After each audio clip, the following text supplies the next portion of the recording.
This is exactly what I want to do. I want to become a bodybuilding champion just like Reg Park. I want to get into movies just like Reg Park. And I want to make millions of dollars and be rich and famous just like Reg Park.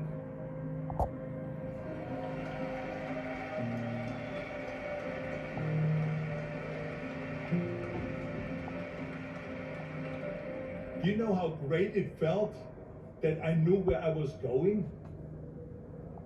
Imagine the majority of people don't know where they're going.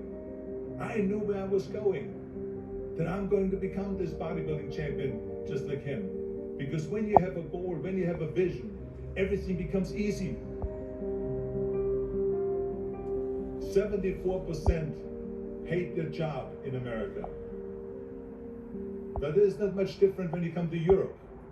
The majority of people don't like what they're doing because they're really not doing it because they didn't have a goal and they followed this goal. They just aimlessly drift around, and then all of a sudden there's a job opening, so they get that job because you have to work. But then when you work, it's a chore. It's work. It's not fun. So if you think about, only a quarter of the people really enjoy what they're doing in life. That is unbelievable if you think about it. So I felt so blessed that I knew what I was doing. It's like a medical student that studies and knows he wants to become a doctor. You know where to go. So I knew where to go. So people always ask me, when they saw me in the gym in the pumping iron days, they said, why is it that you're working out so hard? 5 hours a day, 6 hours a day, and you have always a smile on your face. The others are working out just as hard as you do, and they look sour in the face. Why is that? And I told people all the time, I said, because to me, I'm shooting for a goal. In front of me is the Mr. Universe title. So every rep that I do gets me closer to accomplishing that goal, to make this goal, this vision turn into reality. Every single set that I do, every repetition, every weight that I lift will get me a step closer to turn this goal into reality. So I couldn't wait to do another 500-pound squat. I couldn't wait to do another 500-pound bench press. I couldn't wait to do another 2,000 reps of sit-ups. I couldn't wait for the next exercise, for the next half hour of posing and all the kind of things that you have to do to be a champion.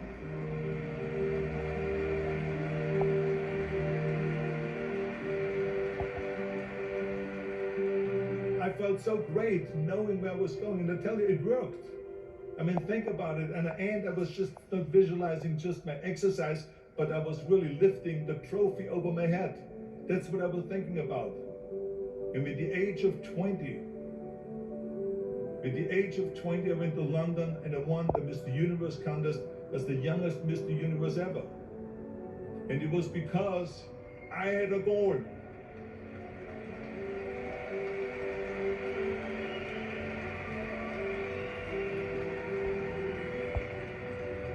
And this is no different than anything else, what I'm talking about. This is not just about bodybuilding. It was the same in acting. I remember when I was doing Conan the Barbarian.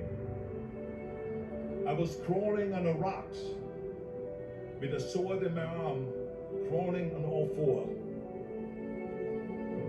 And of course, being that it's Conan, I didn't have clothes on or anything like that, right? So it was kind of, my knees were bare, my elbows were bare, and everything else. And I'm crawling on the rocks.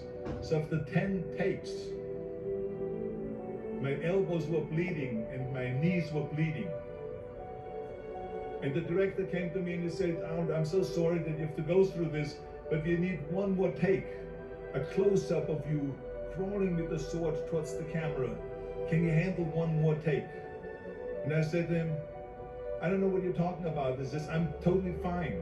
He says, but you're bleeding. I said, because I don't feel it, because I can visualize what the scene will look like in a film. And I'm so excited about this scene. And so I had this in my mind.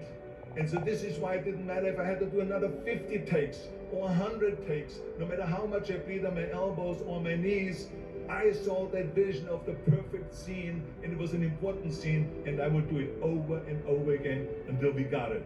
And the same thing is also in politics. I remember that in politics, I had a very clear vision that I will be the leader of California. This is as far as I could go because I was not born in America, so I could not run for president. So being the governor of the fifth largest state, I should say the largest state, the fifth largest economy in the world, was for me really the ultimate title, the ultimate accomplishment in politics. So even though people came up to me and says, why don't you go and run for something smaller, you're never gonna make it.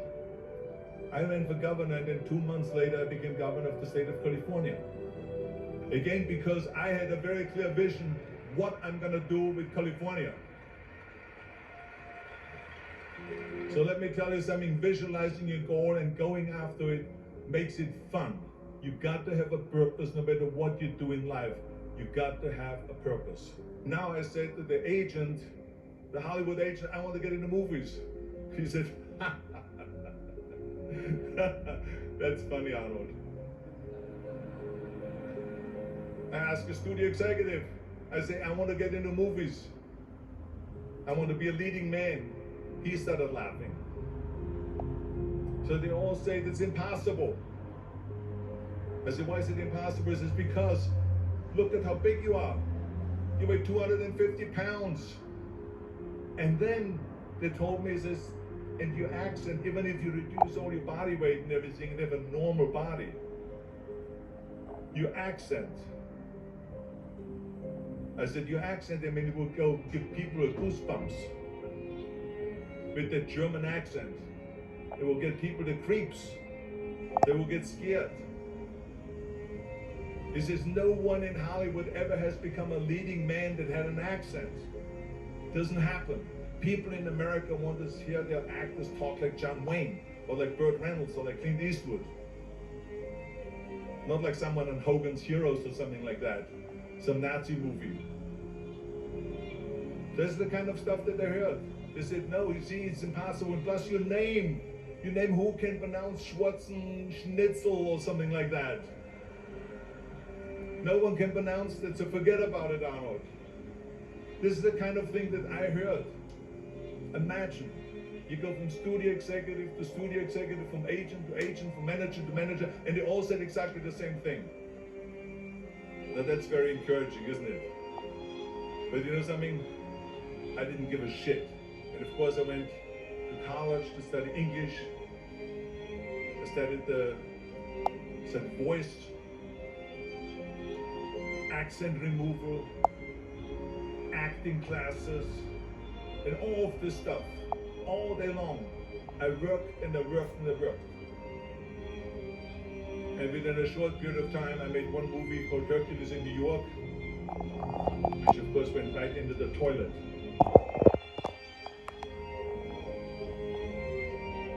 But it didn't discourage me. I still had the same vision.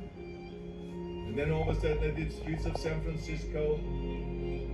I did Stay Hungry and Pumping Iron and The Villain. And then all of a sudden I was asked by Dino De Laurentiis and the Universal Studio, biggest studio, to star in Conan the Barbarian. And after I did Conan the Barbarian, the director at the press conference said to the press, the director was John Milius. He said to the press, if we wouldn't have had Arnold, we would have had to build one. So think about that.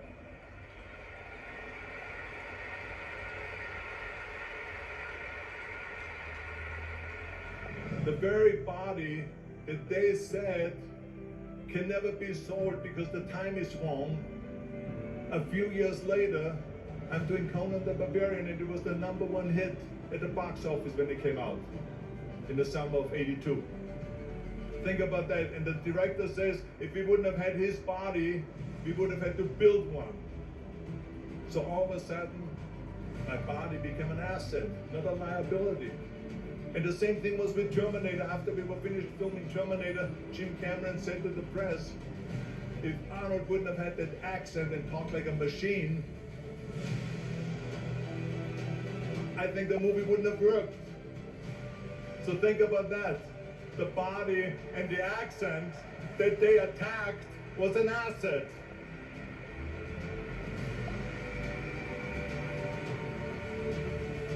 But I didn't listen to those losers. I didn't listen to them at all. Because that's exactly the way it was in politics again, when everyone said no, no, no, and it can't be done. And I became governor of California, and this is with everything like that. It's just the reality of it. Is that you cannot listen to the naysayers. So this is a very important lesson for all of you. I would have listened to the naysayers, from bodybuilding to show business to politics. I would not be standing here today talking to you. I would be in Austria in the Alps yodeling. That's right. I would be in Austria still left yodeling.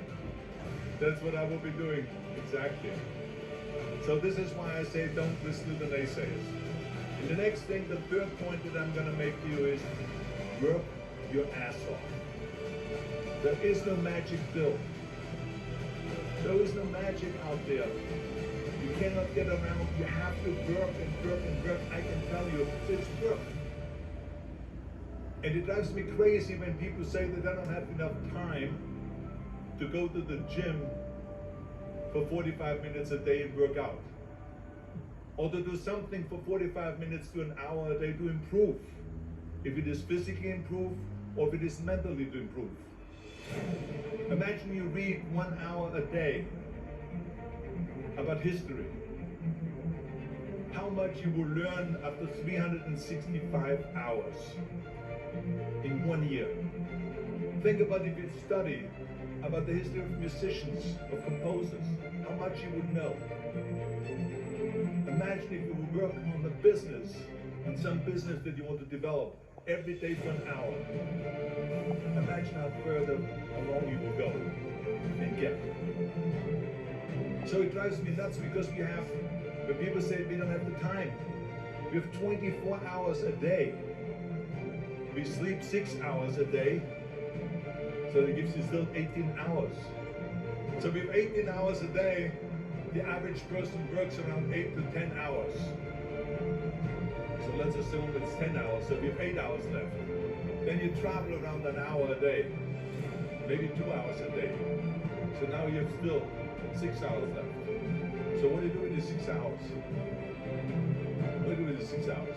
Then we eat a little bit, and we schmooze a little bit, talk a little bit to people and all that stuff. But you can see how much time there is available if you organize your day. So you got to work hard. I mean, let me tell you something. When I went to America, I went to college. I went and worked out 5 hours a day. And I was working on construction. Because in those days in bodybuilding, there was no money. I didn't have the money for food supplements or anything. So I had to go to work. So I worked in construction. I went to college. I worked out in the gym, and at night from 8 o'clock at night to 12 midnight, I went to acting class 4 times a week. So I did all of that. There was not one single minute that I wasted. And this is why I'm standing here today.